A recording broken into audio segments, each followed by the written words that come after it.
Now we would like to bring up to the speaker panel Dar'shun Kendrick and Doug Ellenoff to speak about the investment advisor's perspective on crowdfunding. So I'm gonna let them introduce themselves and have a good panel. Good morning. Hi, Dar'shun. It's nice to meet you.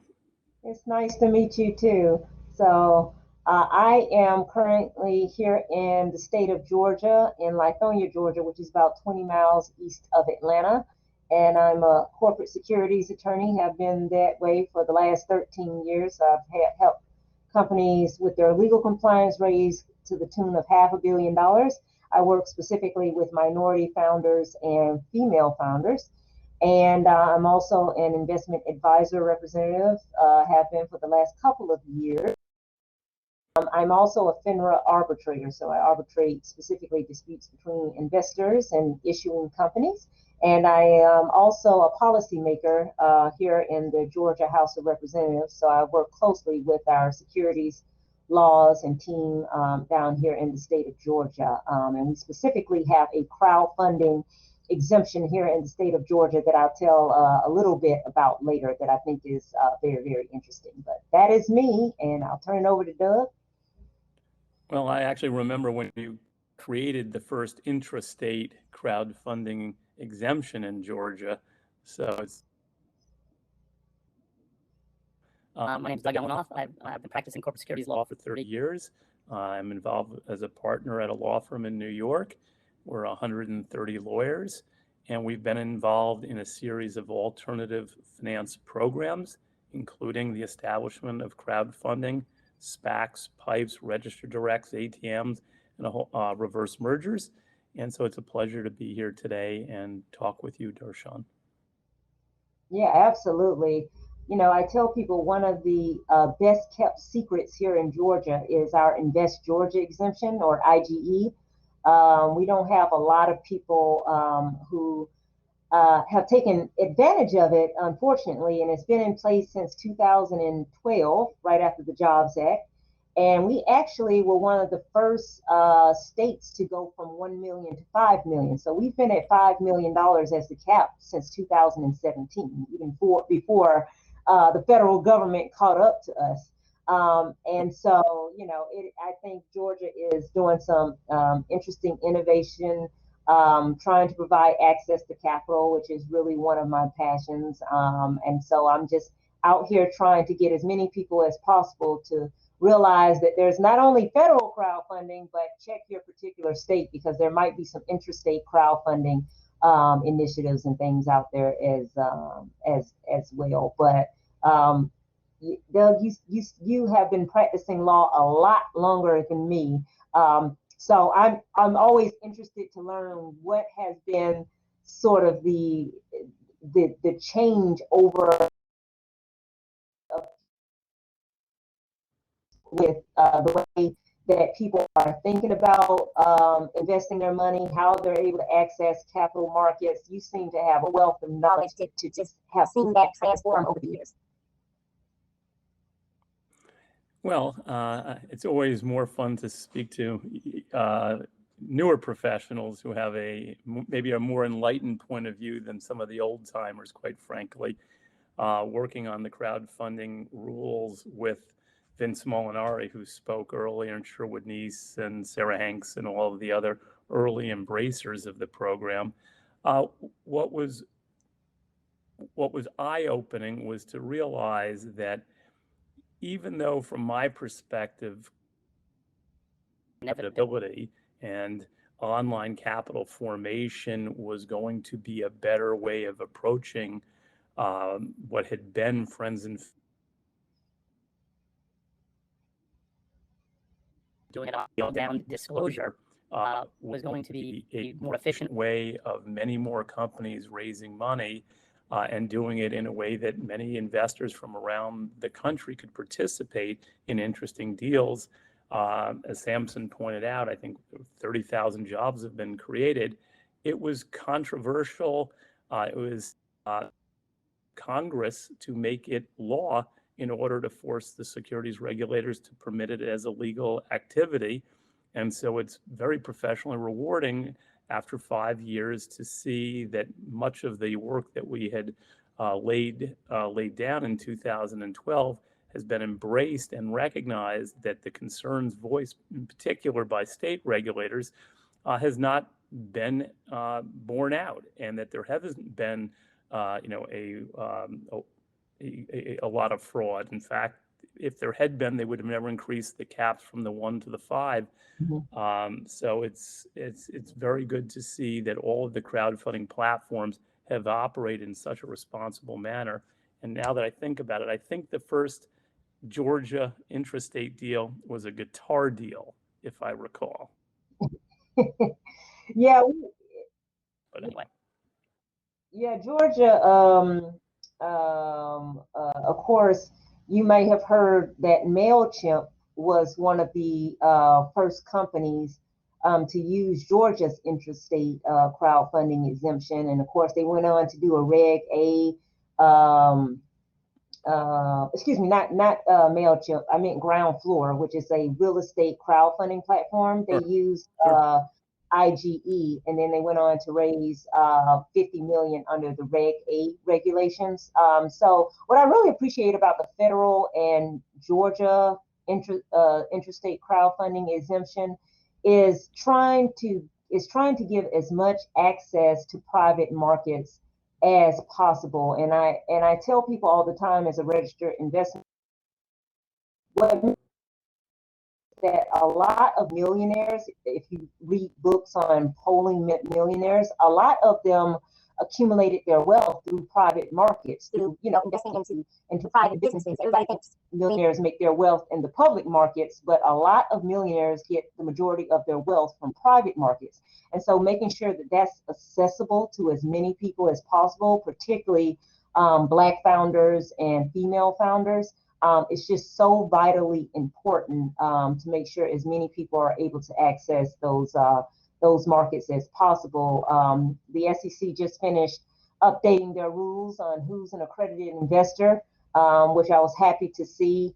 And so now there's a whole new class of people who qualify as accredited investors. And so hopefully they'll move in that direction, giving more people access to private markets. And like you said, nobody has been able to show me that there's this rampant fraud, sort of thing going on. So I think we are, in good hands with that so far. But we could always do more. And I'm not sure what your relationship is with the Securities and Exchange Commission, but I try to participate in their capital markets, small business committee meetings that they have. They're public. Anybody can attend them. So I always encourage people to go to sec.gov and sign up for the press releases, sign up for their e-newsletter, sign up for their notifications, because they have a lot of good free events. You're able to submit comments, and that's how you really participate in the policy-making process, right? I love your energy. I love your orientation. Yes, what has happened as a result of crowdfunding is a lot of Americans who otherwise would have had no interaction with the Securities and Exchange Commission recognize that they can have a point of view and affect change. To your earlier point, what's great about crowdfunding, and it was evident from the beginning, was that it was going to help entrepreneurs of diverse background raise money more readily than they could otherwise in the traditional institutional markets. Your point is, which is a different take, which is is that investors of different backgrounds can now participate and create wealth for themselves. Nobody is suggesting that you can't lose money, because you can, right. But the private markets are a place where you can make a meaningful sum of money on your invested capital if you pick the right deals. And so what's important, and as an investment advisory lawyer, you know this better than I do, is you want to spend the time to get to know the companies that you might invest in. You want to make sure that they're on responsible platforms, that you don't lose confidence. Read the comments, poke around, and make sure that you're comfortable with the products and services that are being offered, the terms of the securities that are being offered, before you make an investment. While it's fun and it's interesting, it's supposed to be about making money at the end of the day and supporting companies that you believe in. Absolutely. And I tell people all the time that whenever you're talking about raising capital, there's always sort of two mindsets that you have to have. There's the regulatory side, where you're dealing with state agencies and things that you have to file, right? On the other side, there's the internal things like having a private placement memo, having a pitch deck, and doing your research. So just because, you know, it's not required to be filed with the SEC or not required to be filed with a state regulatory agency, that there's not these other things that you should be looking at, the internal documents that govern how the company is going to be raised. So, you know, to your point, it doesn't, while regulation, crowdfunding definitely lowers the barrier to entry and use common sense and to do their own due diligence before they're making any investments like that. But as I guess Adam Smith would say, you know, it's good that you have all these exemption and are able to put their businesses on platforms, because what it does is all this noise and competition, and so people have, you know, on point in order to get those investment dollars. And I think that just helps, you know, create a better private capital market for people who are trying to raise capital. The more people that know about it and the more people that get in the game. And so I'm excited to see what it is that, you know, 2021 is going to bring. Venture capital has done record levels in 2020. I'm always looking at PitchBook data, and I'm astounded by the number of money that was made during a pandemic. Of course, North American private markets have been doing extremely well as well. So, you know, there's money, seems to be money out there. So I just, you know, encourage entrepreneurs to just continue to offer something new into the market and really take advantage of this crowdfunding. Right. I mean, we're creating an amazing ecosystem of farm team companies to go up the ladder of capital formation, from crowdfunding to private placements, whether it's RegA plus, ultimately an IPO. It's very exciting to see all these companies. I went on many of the platforms yesterday just to see the deals and what's happening, and are they raising more money? And when you look at the macro statistics for the industry, we're on a clear trajectory. Just like, you know, 25 years ago, I didn't know that my SPAC market would become what it has become, which is an effective competitor to the venture and the private equity markets. But crowdfunding is going to be, while it's relatively small dollars, $500 million raised over the last 5 years, it is going to be formidable over the next 10 years. But what I'm also fond of saying, Dar'shun, which I'm sure you agree with, is just because you can do something doesn't mean that you ought to do something.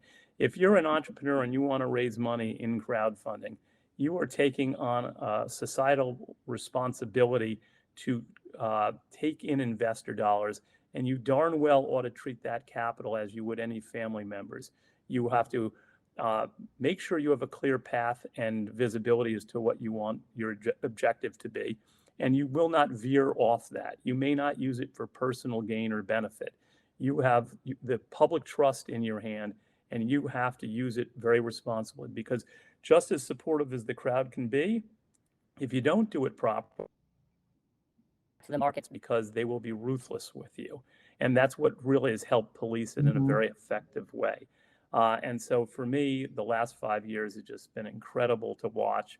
And I'm so proud of all of the entrepreneurs and the crowdfunding platform owners, sponsors, executives, as well as the regulators who have helped police this industry in a soft touch, light touch sort of way. So it's been professionally quite satisfying. Yeah, I can imagine, because I tell people, you know, when I introduce what I do to other attorneys, I don't know if you get the same response, but I say I'm a securities attorney, and I get this sort of strange look from either other attorneys, because they're not quite sure what I do. And I specifically chose this area of law because it's just so fascinating to me, particularly because there's a political component to it. It's very policy based, right? But also, particularly here in Georgia, we have a strong technology ecosystem. So I get to go to all these programs and pitches, and I get to hear from these entrepreneurs about ideas. You're like, why didn't I think of that? So it's just energizing to see people coming up with these ideas. Me being able to counsel them about what their options are, and to see something birth like a baby from start to finish. And to hear these success stories is just amazing. I am a fan of ABC's Shark Tank. That probably doesn't surprise you. But I always love the stories of the entrepreneurs going into the Shark Tank, and for whatever reason, they don't get a deal. Maybe they devalued them, or they just couldn't come to terms. And then you hear about them a year or two later, and now their value has skyrocketed beyond what was the valuation when they were in the Shark Tank, and they're raising money on crowdfunding platforms to prove it. And I just love those types of stories, because I think it is a great equalizer. Like you said, it's not those traditional go into closed rooms, only certain people are invited type of deals, where you get a deal before you leave the room, or you're not going to get a deal. Entrepreneurs now have that choice to say, if you won't give me a deal, I can go to a whole nother market and make my pitch, and see if I can raise money that way. So it's a fascinating area of law, I think, to really be in. You've been doing it a lot longer than me, so I'm sure your energy level about what is happening, particularly getting involved, just brings a smile to your face, and this really is affecting business owners on a daily basis. So that's got to be very, very rewarding for you. Oh, it is incredibly. Well, no different than watching some of the entrepreneurs execute beautifully and have their deals become successful and employ people and make investors money. What you're doing, what I'm doing, what the CfPA is doing, and Scott, is we are trying to facilitate a more efficient capital formation process for entrepreneurs that historically have been left out of that process. And we've done that. It's incredibly powerful. And all the platforms have proven out the concept that Crowdfund Capital Advisors had put the wheels in motion in 2011 with Sherwood Neese and Jason Best, and this whole group of people who spent the next several years, and in many cases worldwide, to work with the worldwide crowdfunding industry. And so to see the vision come through is quite special. And you don't have to think of yourself just as a securities lawyer anymore. You're an interesting securities lawyer who helps entrepreneurs, and everybody will find that around the barbecue interesting.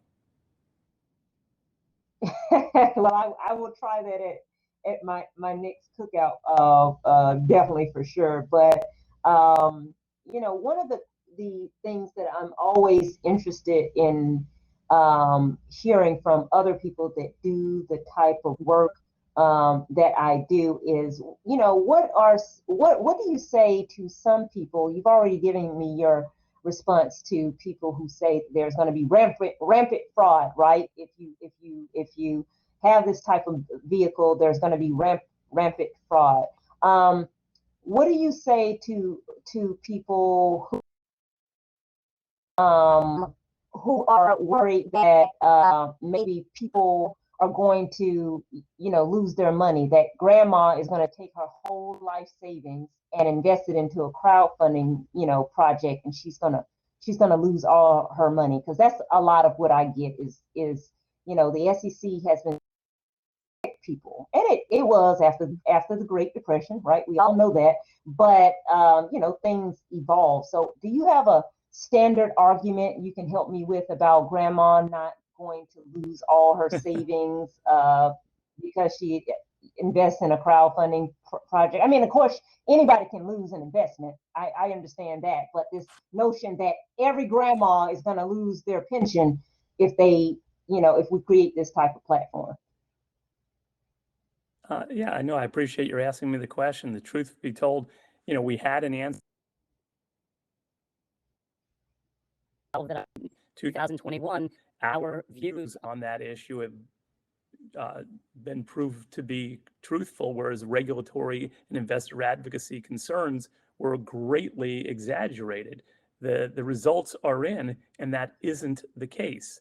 That doesn't mean that there aren't individual instances where grandma or grandpa have lost a little bit of money, because remember, in reg crowdfunding anyway, you have money that people are allowed to invest. And I think there was wisdom in that. There were a lot of libertarians who didn't like that there was any cap whatsoever. Our federal securities laws are based on the premise, if I give you full and fair disclosure, you can lose whatever money. Our regulations very often impose what we call a merit review on top of what otherwise is supposed to be just a disclosure-based system. We impose on our broker dealers that they know their customers, and consequently, what we've done in crowdfunding to prove out the use case was limit the amount of what that loss might be, so grandma and grandpa wouldn't become a ward of the state. So I don't think that that's a realistic concern. I think the use of fraud by federal and state regulators as a way to deter and slow down the evolution of the crowdfunding industry actually was to a detriment of the U.S. capital markets, because in the end, you're going to have statistical amount of problems. You have that in the public markets, you have that in the private markets, and you're going to have it in crowdfunding. More realistically, you're going to have significant losses, not through fraud, but through failure. And that disclosure, and there's nothing wrong with that. So I think it's a balance, and I think in crowdfunding, we hit the proper balance with having the crowdfunding platforms properly regulated by FINRA and limiting the amount of money that the companies could raise. I'm excited that it's increased from $1 million to $5 million. And I'm glad that accredited investors are not capped the same way that retail investors are. So overall, I think we've hit the proper balance, and it's working. And I think we should do everything we can to keep improving it. Dar'shun, Douglas, Absolutely. I just wanted to point out. My apologies. I just wanted to point out that we have a Q&A question lineup over there. So if any of these questions speak to you, yeah. Well, yeah, Peter, I saw there was a question about, are most of the investors in crowdfunding retail investors? And the answer is yes, but there's an increasing amount of institutional presence in these deals. And I think the SPVs will go a long way to further that. And I would suspect that 10 years from now, the balance is going to be really healthy, that you'll have institutions leading, investors participating, which was always the holy grail of the structure. And we have some questions in the Q&A chat, so I'll just read them out. The first question says, where do you see the biggest proximate opportunities for crowdfunding opportunities, Main Street capital formation, startups, introduction of co-investing with institutional investors?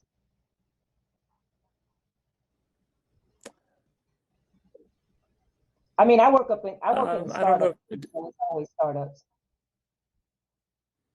Yeah, why don't you take a crack at answering that, Dar'shun? I'd like to hear your answer. Yeah, I work with, well, let me say, I work with startups, but I also work with companies who are not startups, who are growing and want to grow and scale. So the biggest opportunities for crowdfunding, I unfortunately going to give the lawyer answer and say it really just depends. Some markets are hotter than others. Some industries are hotter than others. The timing can depend on it. So for me, I see a lot of startups and growing companies that are taking advantage of the crowdfunding opportunities. I have not seen any sort of companies so far that have partnered with institutional investors in order to do a crowdfunding venture. So I guess I might be in a different market. But Douglas, you. Well, what I'd point out is, since there's several different provisions to the Jobs Act, that's certainly true as it relates to Title III reg crowdfunding.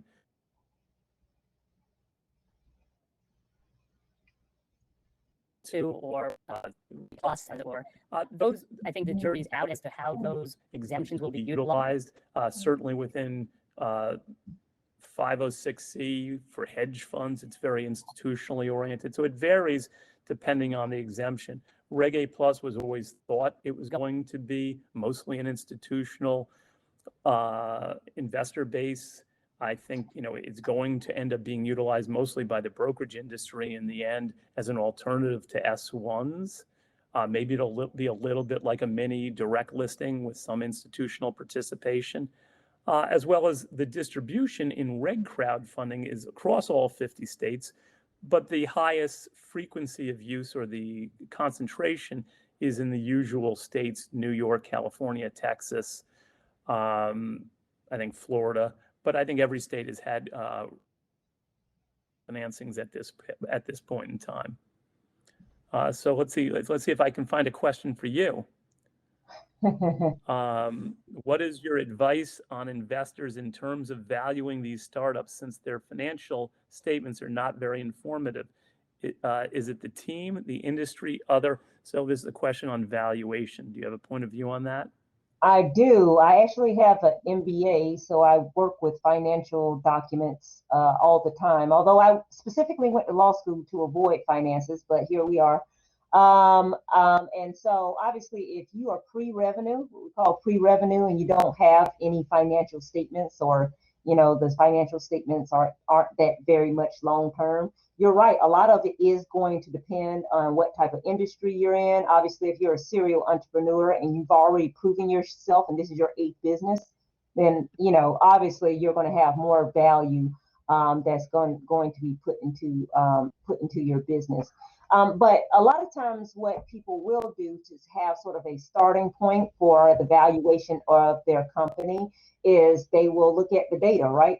Data always helps us with the numbers. And so they'll look at the size of the industry, they'll look at their geographic location, they'll look at their specific niche, what makes them different, and sort of try to narrow down that big number of, if it's $1 billion industry, and narrow it down to something that is more specific to where they are. If you have any financial projections, that's why pro forma statements are so very important. If you can project out for 1 year of cash flow, even though you're pre-revenue, then the typical rule of thumb is to do 3 times the cash flow that you projected for 1 year. But again, you have to actually make those projections, right? So there are a number of different ways that you can do pre-revenue valuation. It's just about a number of different factors. So hopefully those couple of ways that I gave you will be a good starting point. But it is definitely a mix of, in my experience, science and sort of magic as to how you get to that valuation. Right, but I think the one thing that, and since this is somewhat of an investment advisory conversation, people need to be mindful of is the valuations are picked by the targets. The way the rules were written is that the staff at the SEC did not want the platforms, unless they're a broker dealer, to give investment advice. So they're really very careful not to help establish the valuation. So you need to be very careful. But that's also true in the public markets. You look at all the pre-revenue deals that are going public, and it's very hard to justify some of the valuations, or at least understand how coming to market at those numbers. Sorry, Peter. No, it's all good. I wanted to give you a chance to wrap up, but our next panel is coming up. You want to do the kind of a closing remarks here? It's just been nice. I have learned so much from Douglas. So thank you for allowing me to be on this panel and just to chat with somebody who has been active in the space that I love and has a lot of experience. So thank you. Very proud of what the CfPA is doing. Dar'shun, pleasure to meet you. And congratulations to everybody who's been utilizing the various Jobs Act exemptions in an appropriate and productive manner. Thank you both. It's been really wonderful to listen to you, and it was interesting to hear that it was. I didn't know that Georgia was actually had even the ability to raise before all the other states like that. So that you live, you learn. All right. Well, so for our next panel, thank you very much, guys.